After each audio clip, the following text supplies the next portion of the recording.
All right, thank you everyone for joining us today to learn more about the Master of Science in Supply Chain Management. Just to give you a little introduction, my name is Liz Rivera. I'm the Graduate Recruitment Manager for the program. Joining me today is Dr. Issam Mousai, and I'll let him introduce himself. Hi, everybody. My name is Issam Moussaoui, and I'm the director of the Masters of Science in Supply Chain Management that we're talking about today. Great to be speaking with you. All right, so let's take a look at everything that we will be going over today. So we will have a lot of information that we will be throwing your way. We're going to talk about Georgia State University's location. We'll talk about why supply chain management and why the Robinson College of Business. I will also talk about any Robinson support services available to you, as well as the entire application process. So let's get started. So you cannot talk about Georgia State University without talking about its location. So why Atlanta? So for those of you who are not from Atlanta and who may not know, Atlanta is on the east coast of the US, just north of Florida. We are the 9th largest city in the US and by far one of the most affordable. Now, a few more facts about Atlanta. We do have the world's busiest airport, which does make for cheap airfare and easy and convenient flights. Atlanta is home to about 40 corporate innovation centers and about 550,000 expected new jobs by 2028. Atlanta is also home to 29 Fortune 1000 companies. So some of the world's largest companies are calling Atlanta home. And we're talking about Coca-Cola, Delta Airlines, Equifax, and the same goes for tech firms. We do also have a frenzy of tech firms that have landed in Atlanta. And not just big companies, we're also seeing an uptick in startup activity as well. So here we have some information that is important for those of you who are looking into moving into Atlanta and what that might mean for you and why you should study here. So a few that I like to point out: a publication that covers corporate site selection and relocation ranked Georgia as the #1 state in the US for business for the 8th consecutive year, which means that we're in a great place to do business. So overall, what does this all mean to you? Is that Atlanta may be a wonderful place to either start or to continue your career. Now, for those of you who are not familiar with Georgia State University, I have a lot of great information for you. We are the largest university and business school in the Southeast US. We are the top 10 largest university in the US.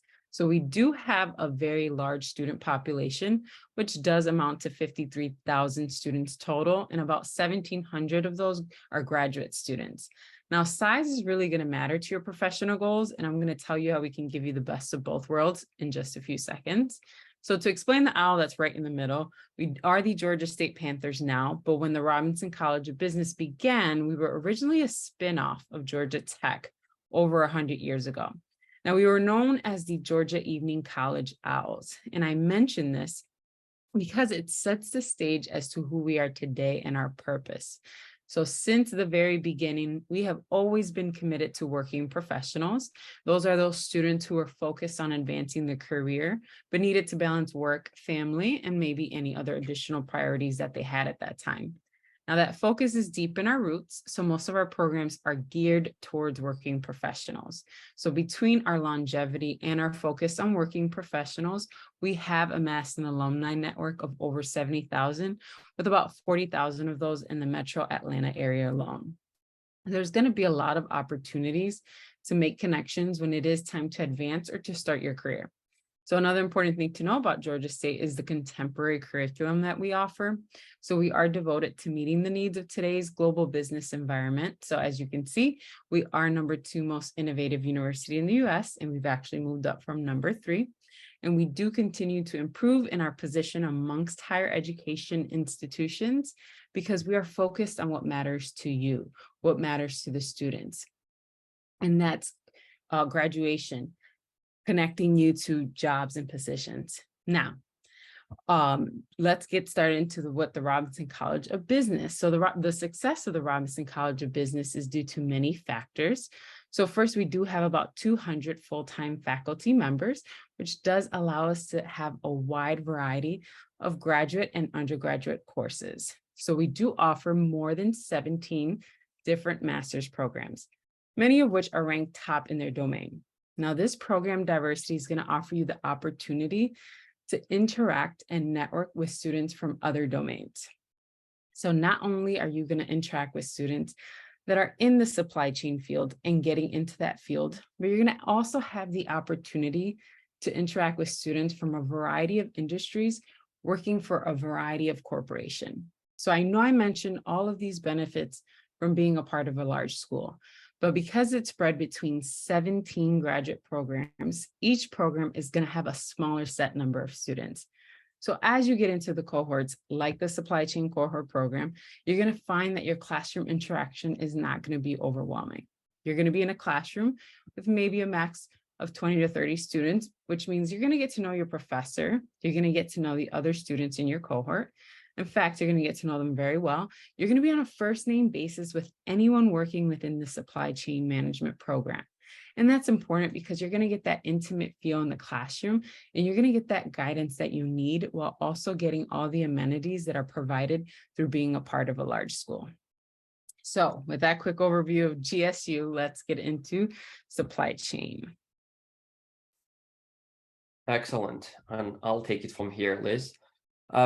So now that you are excited about Atlanta and excited about the Robinson College of Business, let's talk a little bit about why supply chain management. Again, the assumption here is that you are already interested in this for your personal reasons, but one key factor that makes supply chain management a great field to choose as a career domain is these numbers that you see here. These are numbers that come straight from the Bureau of Labor Statistics, which is the major agency here in the US that provides stats across multiple domains, and one of which is employment projections. And the agency says that by 2031, logisticians are expected to see an increase in employment opportunities by 28%. Now, that 28% in isolation might not necessarily say much, but when you contrast that with the average projected percentage change in employment across all sectors in the United States, you clearly see that we are supposed to have a very, very good decade ahead of us. 28% projected employment growth versus 5.3% for all occupations. Now, this is interesting and appealing in and of itself, but if you add to it the findings from an analysis that was run by LinkedIn, we are already tracking for much, much more than what the BLS suggested, the Bureau of Labor Statistics suggested. Remember the 28% that I just mentioned? We are blowing that out of the water now if we look at the growth from 2020 to 2022. In fact, the number of job postings on LinkedIn increased by 2.5x. So if there were 1,000 jobs, for the sake of the example, in 2020, now we have 2,500 jobs in, or at least we had that in 2020. Now you would, of course, guess that that explosive growth was due primarily to the dynamics during that time period. COVID made supply chain management a lot more prominent as a domain for people to work in, and also companies realized that they needed a lot more help in that space than they did before. So that's why those jobs kind of grew in numbers dramatically during that period. But the expectation now is that we're not going to revert back to pre-pandemic levels. We will capitalize on that growth and continue building from there all the way through the end of the decade. So essentially, supply chain management has a lot of tailwind. And if you are looking for a domain field that has a lot of opportunities, this is definitely one. Supply chain management is definitely one of such fields. So that's supply chain in general. Now, what I want to also talk about is why Robinson, because obviously you can go and have a higher education, get a degree, an advanced degree in supply chain in multiple institutions. Robinson is not the only one that offers a master's in supply chain management, but we do believe that what we offer is very unique, and what we offer will position you to success beyond what the typical program out there might be able to. And here's why.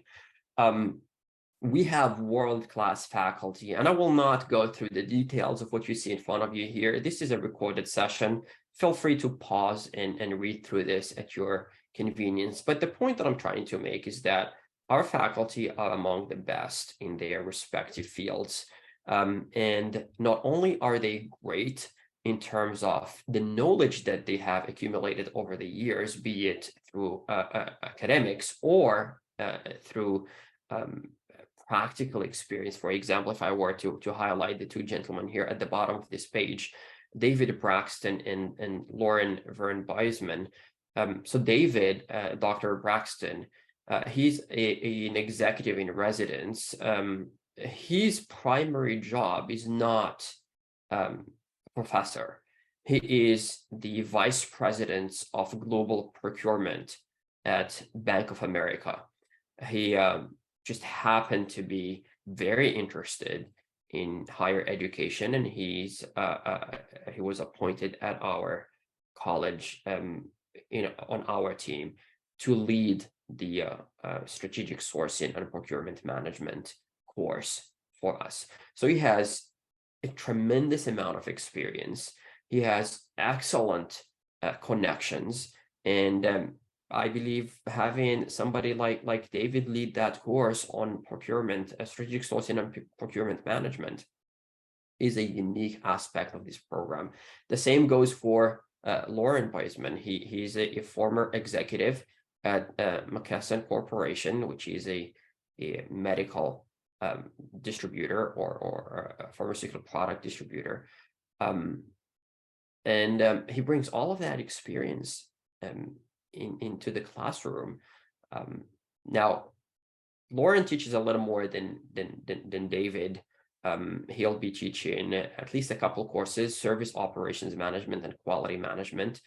He used to teach supply chain strategy as well, but this coming year, we have a new professor that will be teaching that.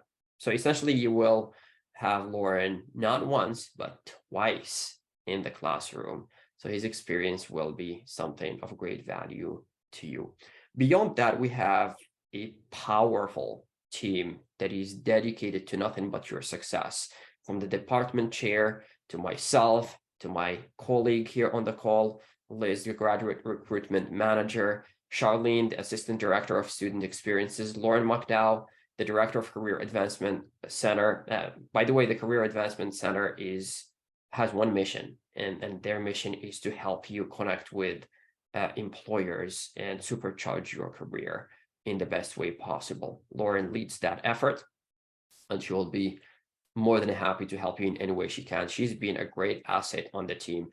I cannot speak highly enough about Lauren and her team. And then we have Corey, who will be your academic advisor, helping you with registrations and sequencing courses. Although in this specific program, you will have pretty much everything set in stone for you. When you join, the sequence will be the same for everybody. Everybody starts at the same time. Everybody finishes at the same time. But you will be your contact to help you understand that sequence and when you need to register for what and so on and so forth.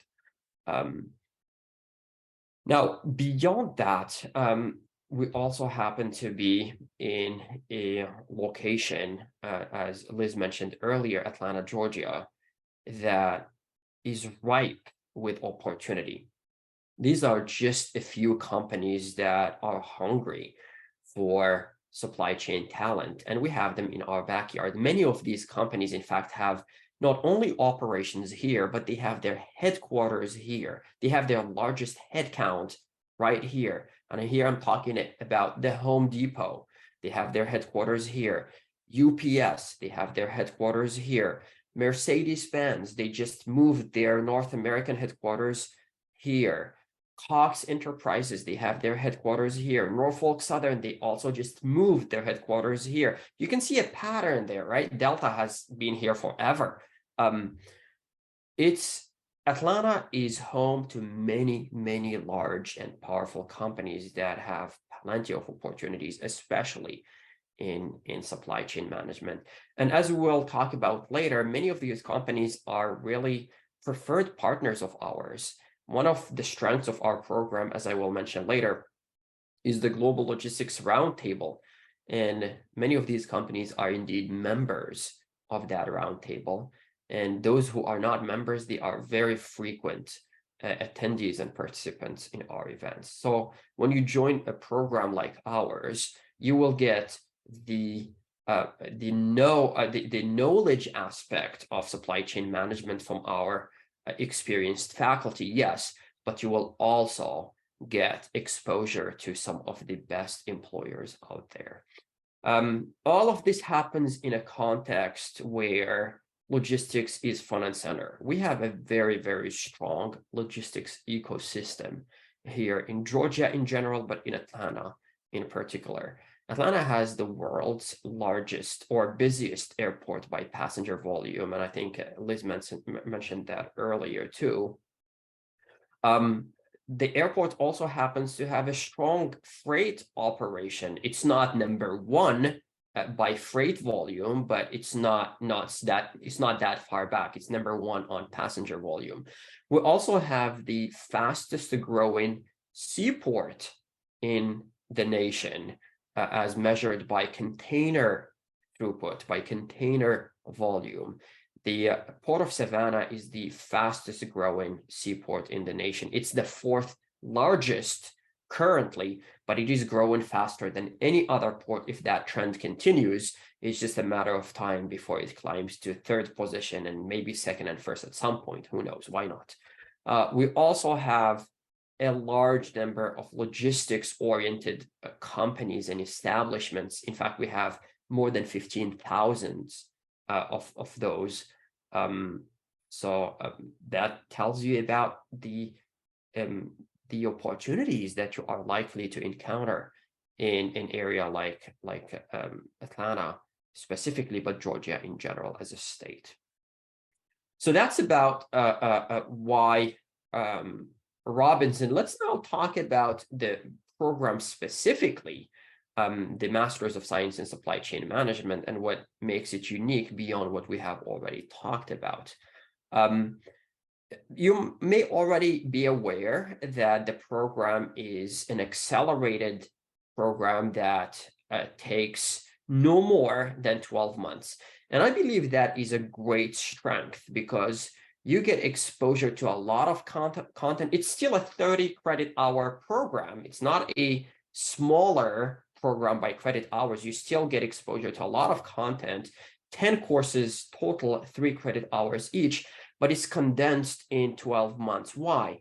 Because we want to give you the greatest return on your investment in time possible. We don't want to just expand it over a 2-year period like most other programs out there, or probably not most, but a significant number of programs out there. We believe that 12 months is plenty enough as a time period for you to get the greatest benefit without spending more time than you need to pursuing the degree. When you complete the program, the hope is that the learning that you will have accumulated will help propel you to greater heights in terms of career prospects. We want to make sure whatever we do is geared towards helping you enhance your career. So that's the goal.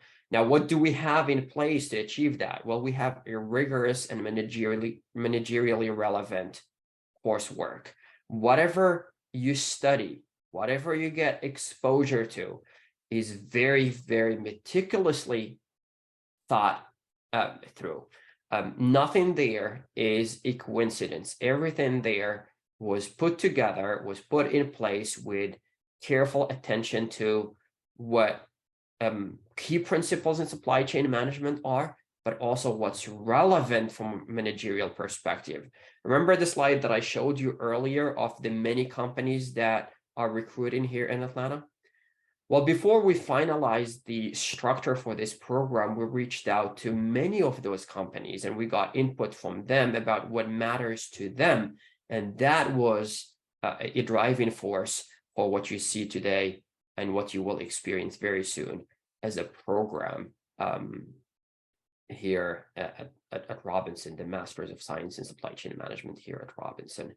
On top of the coursework, we have the Global Logistics Roundtable that I mentioned earlier, which is a platform for information sharing and networking for professionals and top executives in the field of supply chain management. And we have events throughout the year. We have two big ones that draw in about 80 people on average, that create great opportunities for you to expand your professional network. And we also have ad hoc events throughout the year that you can participate in. We also have the opportunity to connect you even one-on-one with some of our partners, depending on your aspirations and also your capabilities. When we see a match between what you bring to the table and what you're trying to achieve, and what our partners are looking for, we are more than happy to make that connection, even outside of the formal networking events that we put together.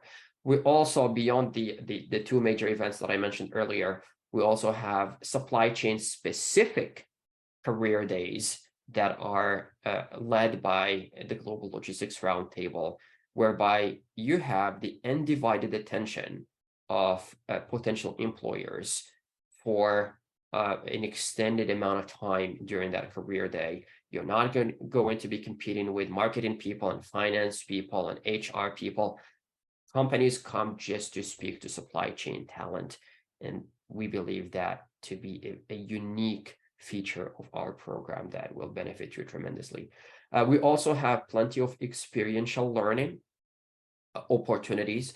The most kind of visible of which, or the most formal of those, is the capstone project that you will be involved in at the end of the program. This is a project where essentially you apply whatever you will have learned throughout the program by working with one of our corporate partners on a real world challenge that they're facing. For example, for this year, we have our students work with Clorox, one of our partners within the program. And our students are helping Clorox with some thought leadership on how the company can assess supply chain risk and manage supply chain risk properly, so that when there is an impending disruption, the company is likely to know about that earlier rather than later, and also is more likely to have tools and policies in place and strategies in place to navigate that disruption when it does happen. That's one project that they're working on. They're working on another project helping the company strengthen its ability to attract and retain supply chain talent. Next year, we'll have a different set of projects, but that gives you a sense of what you should expect in that regard.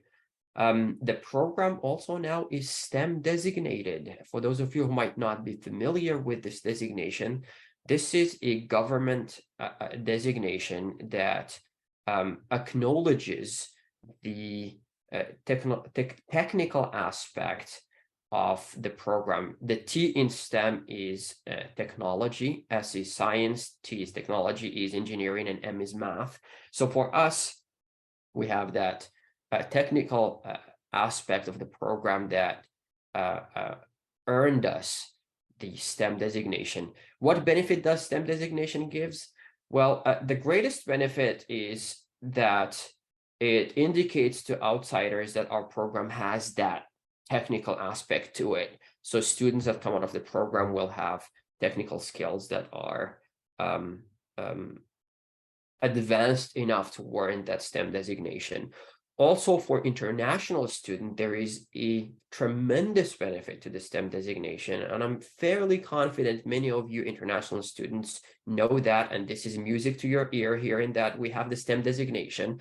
But for those of you who might not be aware, when you are an international student earning a degree here in the US, the Department of Homeland Security and the United States, USCIS, United States Customs, and I don't remember exactly what it stands for, the IS there, but the agency is in charge of kind of deciding whether you get to stay in the US or whether you'll have to leave at some point, have given international students 12 months by default to gain some practical experience post completion of their degree here in the US.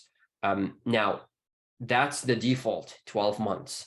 If you come out of a program that is STEM designated, that 12 months becomes 36 months. So essentially, you will have 3 times as much runway to work here in the US without needing to change your visa from an F1, for example, to an H1B. What that does to your attractiveness in the job market is it just makes it so much better. Companies are more likely now to talk to you because they now see that you can work for them for not just 1 year, but for 3 years before they will have to consider sponsoring you to transition from an F1 visa, for example, to an H1B visa.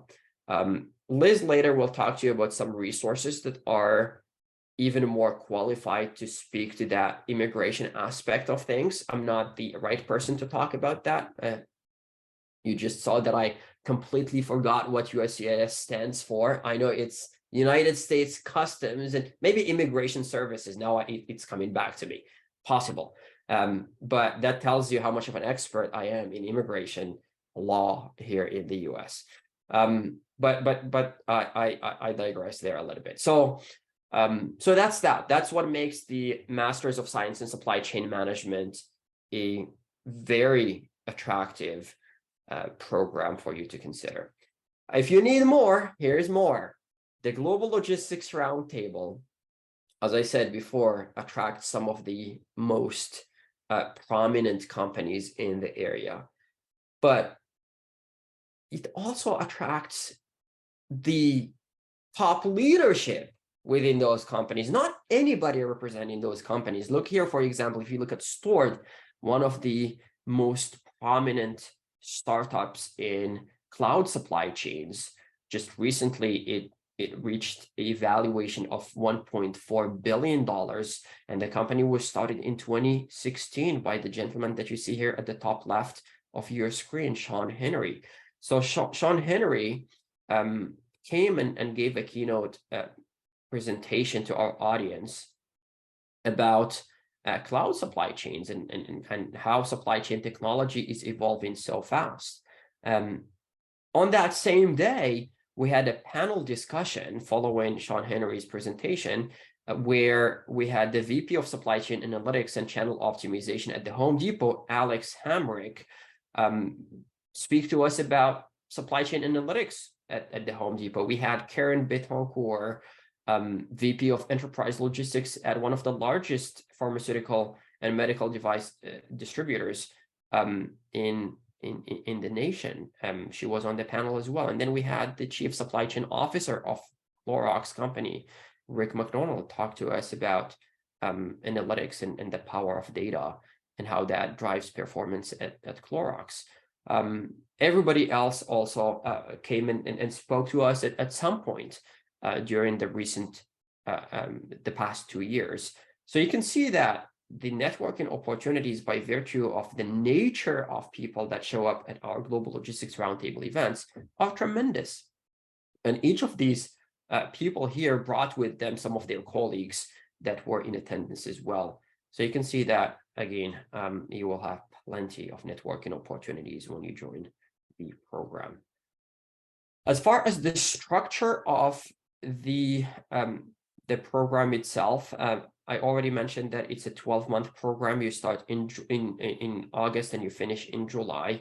It's a 30-hour curriculum where everybody starts at the same time and everybody finishes at the same time. That's what makes it a cohort program. The beautiful thing about that is the team dynamics will be excellent. You will get to know people with you in the program very, very well.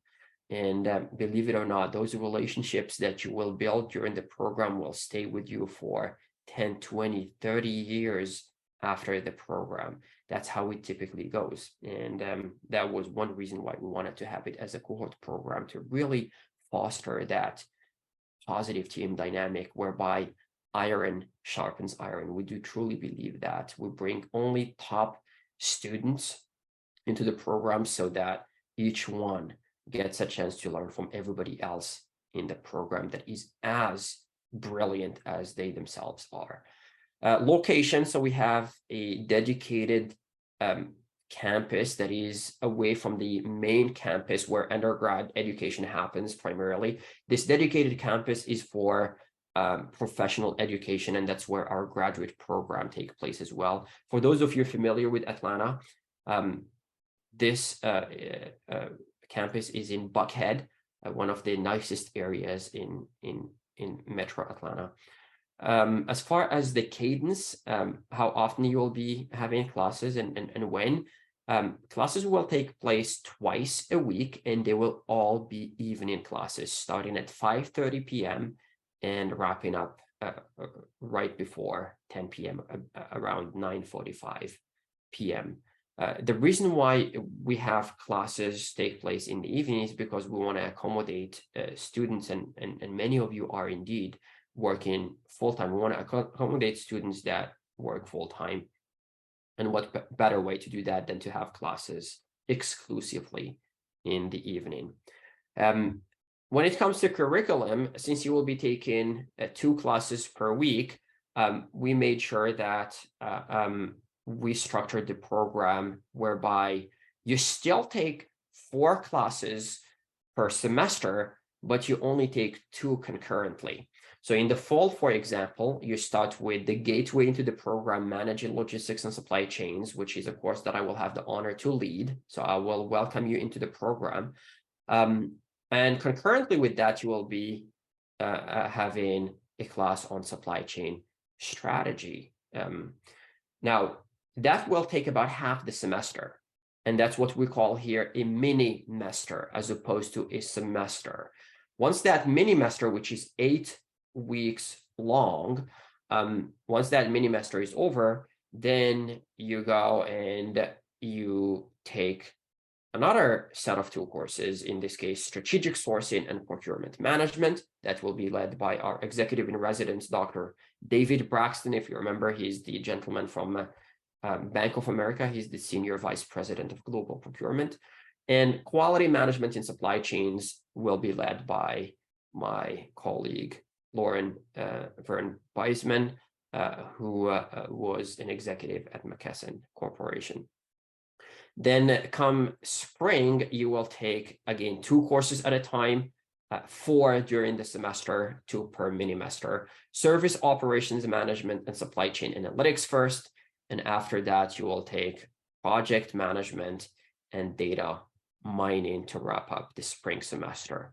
Now, in the summer, you will take 2 courses, not 4, only 2, to wrap up the program. You will take negotiation, and we all know that negotiation is very important in all aspects of life. Those of you who have kids know very well how important negotiation is, even with your little ones, right?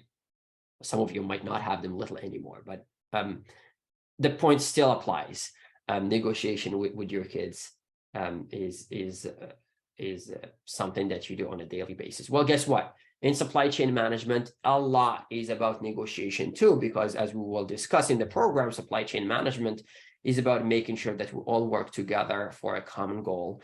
And part of identifying what that common goal and how we will work together towards that is negotiating what each member of the supply chain will have to take care of, and in what way, and also how we can slice and dice the benefit that accrues to all of us as a team, be in the supply chain, how we slice and dice that so that everybody gets a fair share of the positive outcome that accrues to all of us by virtue of working together in a cohesive and synchronized way. Then we have the capstone project, which is, as I said earlier, the opportunity for you to really put all of this into good use by working with one of our partners on a real world problem. Okay, so that's that. I'll turn it back to my good friend Liz, that who will talk to you about the great assets that we have in place when it comes to supporting you and making the best of what you have in the program. Liz, it's all yours. Thank you so much, Isam. So we've told you everything that we can offer. So now what is it going to cost you? So here we have your investment summary, which we break down into two classifications. So the first one is going to be $37,500, and that's going to be for domestic students that have lived in Georgia for over a year. Next one is for $43,500 for our out-of-state or international students. Now, you're not required to pay all of that at once. You do pay that on a per semester basis based on the number of credit hours that you're going to be taking that semester. Now, there is an application fee of $50. There's also a seat deposit fee of $250 that is applied towards your total tuition costs, and it is required to be paid within 30 days of receiving your admissions decision if you do decide that you want to accept your seat. Now, I do recommend that you put that seat deposit as soon as possible, because once you do so, you're going to have access to all of the information that you need to be a student here at the Robinson College of Business. Now, that's going to include information to registration and access to the job portal for any graduate assistantships. All of that starts coming your way the moment that you pay that seat deposit. So probably the most important question, or the one that is most asked by students, is how to finance your degree. So we have the Graduate Student Financial Services Office that I believe is on the next slide, and I'll give you the email and all that, but I do want to go through the Graduate Research Assistantship. This is probably the highest financial award that we offer. Now, this award will only cover a portion of your tuition. It only covers between 20 to 30% of your tuition. And it does provide you with a stipend. Now, you will be required to work anywhere from 12 to 16 hours. You also will be required to maintain your grades. And the way that you get access to this is that when we review your application, we will let you know once you receive your decision if you will get a graduate assistantship. Now, if you do not get one with your admissions decision, don't stress out. You can still apply to one separately once you pay that seat deposit. So what happens is that you'll get access to our job portal known as Handshake, and then you can apply to any job postings that are available within the entire university. In that role, you can either be doing any administrative duties or any research duties. So next slide, this is the slide that I was talking about. These are more support services that are available to you. Now, our Graduate Financial Services Department is going to help you understand the entire cost of your program, the payment schedule, so if you want to do any payment plans, and any financing and loan opportunities. So here's their phone number and their email. Now, this is a very important slide, so take a picture or screenshot, anything that you need. Next is the International Student and Scholar Services Department. This is going to help all of our international students with their I-20 or any visa-related questions. They can also provide an estimate for living expenses for visa purposes. Now, if you're an international student, this department is going to be your best friend. So go ahead and look at their website. That has a lot of important information. And here we have their telephone as well as their email.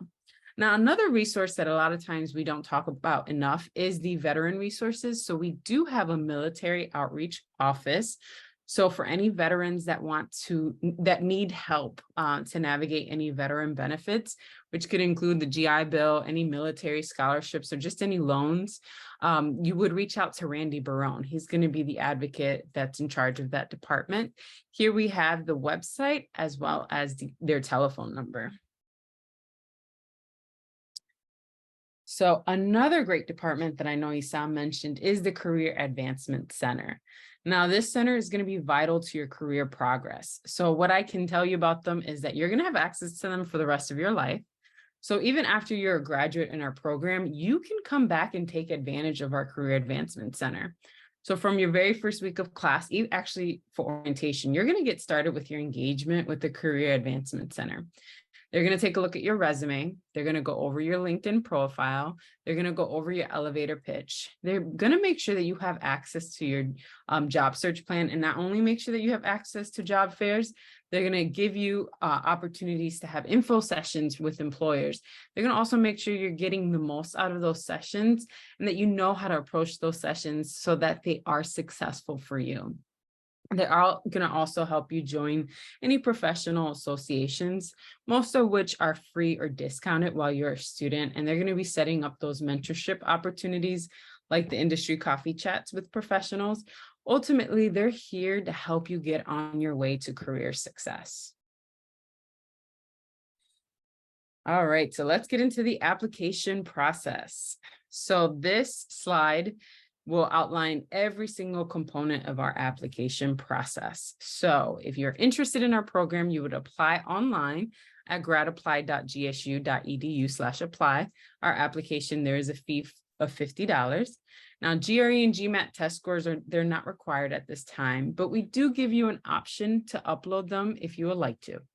Now, if you do upload them, we do consider them. So if you feel like you have a competitive score and feel like that's going to help your application, absolutely upload it. Now, if you're an international student, we do have a language proficiency exam. Again, these scores are required.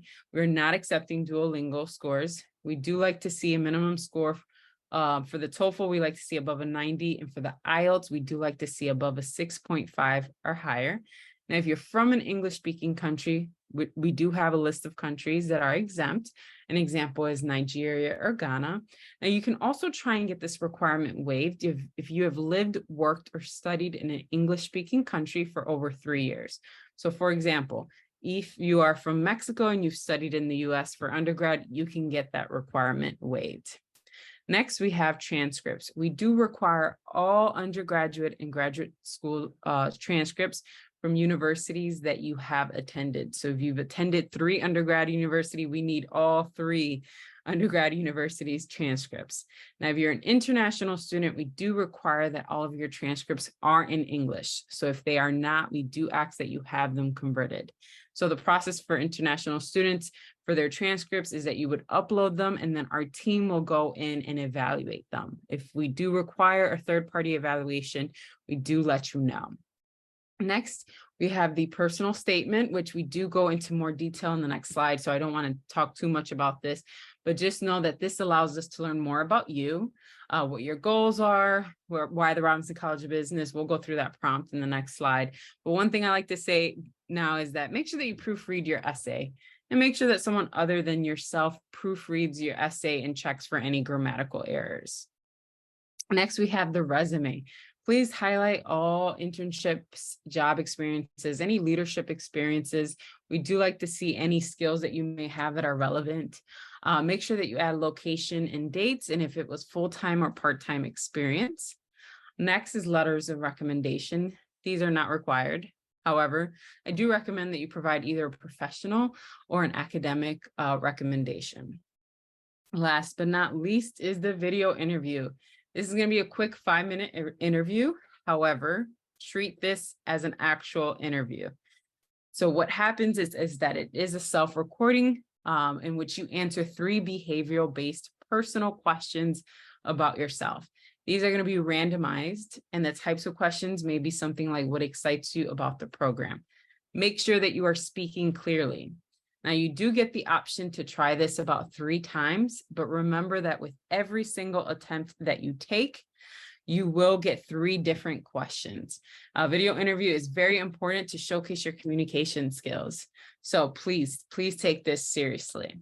So for the next slide, we'll go through the prompts. So any strong applications answer these 4 questions. So again, this is very important for your application to address these 4 prompts in your, whether it's in your essay, which we would like to see, or in your video interview. So first question is, why supply chain management? Second is, what do you envision yourself doing immediately post-graduation and 5 years down the road? So what are your short-term goals and what are your long-term goals after graduating? Now, how can our supply chain management program help you get there? This is the part to show that you've done research into our program. And then what are some unique strengths that would make you a great addition to our incoming cohort? What are your strengths or skills that you're bringing to the program? Now, I will invite Dr. Isam to talk a little bit more about what he likes to see here, since he will be also reading your applications. Absolutely.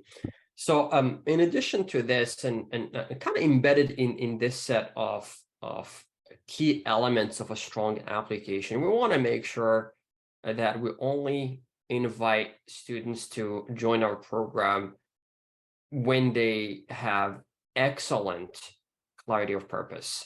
Like they know exactly what they want, they know what they're after, and also they know how the program will help them get there. Now, those are highlighted here as question number 1 and question number, question number 1 through 3, essentially all 3 of them. But what comes with that is you need to be able to communicate around that. You need to be able to convey your message with such clarity. Your narrative needs to be very compelling. It's not enough for you to just know what you want and how you will get there. You need to be able to convince the admissions committee that you have that clarity of purpose, and you also have the mental clarity to convey your message clearly. You have the communication ability to convey your message clearly. When it comes to point number 4, some unique strengths, those could be different things for different people. But something that we'll like to see above and beyond the communication skills that I mentioned, and the clarity of purpose and the mental clarity, is analytical skills, because now supply chains are complex domains, and supply chain professionals rely heavily on analytical tools that turn data into insight and set their team up for success, set them up to outcompete their peers. We want you to come into the program with a kind of basic knowledge of some basic analytical tools, not the least of which is Excel, for example. Make sure that you have a good handle on Excel. Maybe dive into some SQL, maybe learn a little bit about Python, maybe learn a little bit about some data visualization tools like Tableau. There are a lot of programs on the internet now that are free. Coursera, for example, provides an excellent certificate offered by Google in data analytics. Now, that one is not completely free, but I do think you can access to most of its content for free. But for you to get the recognition that you completed the certificate, you'll have to pay.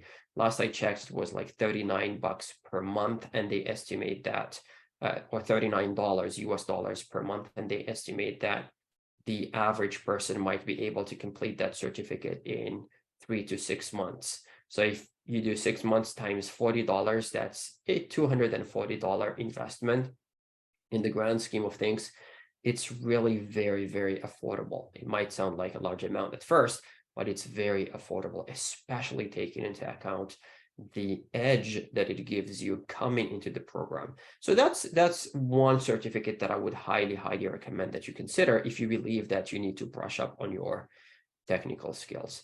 So to summarize, we need to see these 4 elements in your application package one way or the other. The best place to put them in is your essay and your video interview.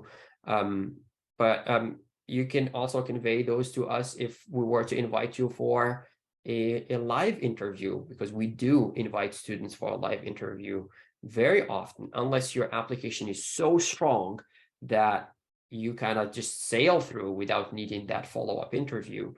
Most students do get invited to a live interview with us, either faculty or administrators for the program.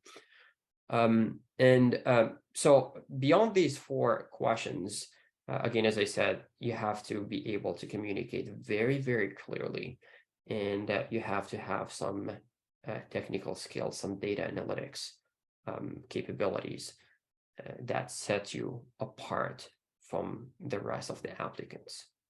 So that's that. Liz, back to you. All right. So a quick comment that I'm going to say, you have access to insight from the entire, like literally the faculty director. So take advantage of everything that he just said to make sure that you have a strong application. So just wanted to put that out there. We can go ahead to the next slide. Here we have our application deadlines. So we are currently at the end of our fall 2023 cycle. However, we broke it down into 4 rounds. The first round ended in October, and the second round ended in about January. These are our priority deadlines. So if you are interested in getting graduate assistantships, that is going to be the time that you're going to want to apply in the very beginning. The third round was on around March 13, mid-March. This is going to be our international student deadline, which is typically around that time.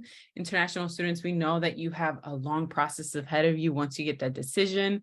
So we do want to give you enough time. So typically we do ask that you apply sooner rather than later. So our deadline is usually around mid-March for international students.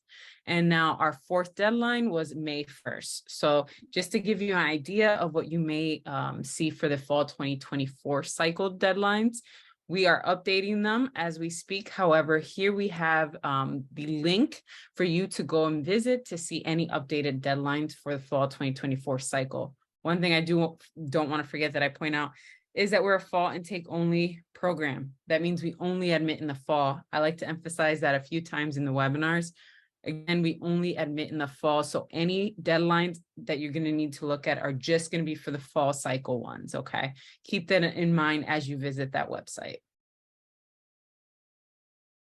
So we have outlined here your entire enrollment process. So what to expect when it comes to enrollment. So first, now you should do your research, understand any funding options. If you joined us and looked at this webinar recording, you're already doing that. So just kind of understand what your funding options would be. Then you would receive your application decision and you would submit your deposit of $250 to secure your seat. Next, you're going to be required to complete any new student forms, any documentation that could look differently, depending if you're an international student or a domestic student. And then you're going to watch or attend any post-admission webinars or events that we may host for you. Then you're going to complete any foundation courses if they are required or recommended from our faculty. And then we do want you to attend orientation so you get to meet us and kind of understand what you need to expect before starting the program. So that is the entire enrollment process that you should expect once receiving your application decision.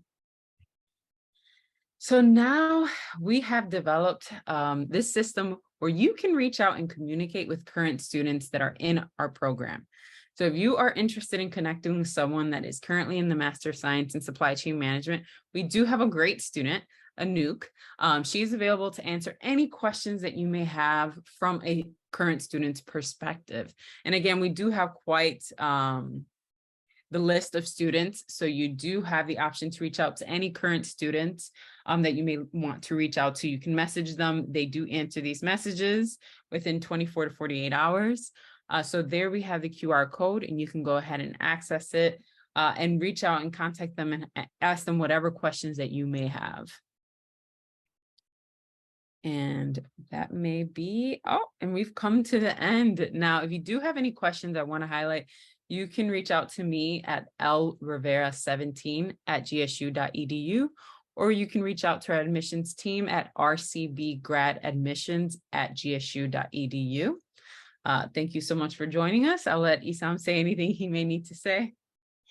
Well, I don't have anything else to say, Liz, except for thank you so much for taking the time to do this webinar with me here. I believe students will find this helpful. And for you students out there, if you have any questions about anything, please feel free to reach out to either me directly. Again, I'm the director of the program, or to my good friend and colleague, Liz. She's the graduate recruitment manager. Either of us will be more than happy to either help you directly or kind of show you the way where you can find the help that you're after. For example, if you come to us with an immigration question, I have established already that I'm not the right person to ask, but I can connect you with the right people within our university. We have some great folks at the International Students and Scholars Services Office that can help with questions like that. Well, with that, thank you so much. You have a great rest of your day wherever you are, and we are here to support in any way we can. Feel free to reach out anytime you need anything. You take care. Thank you so much.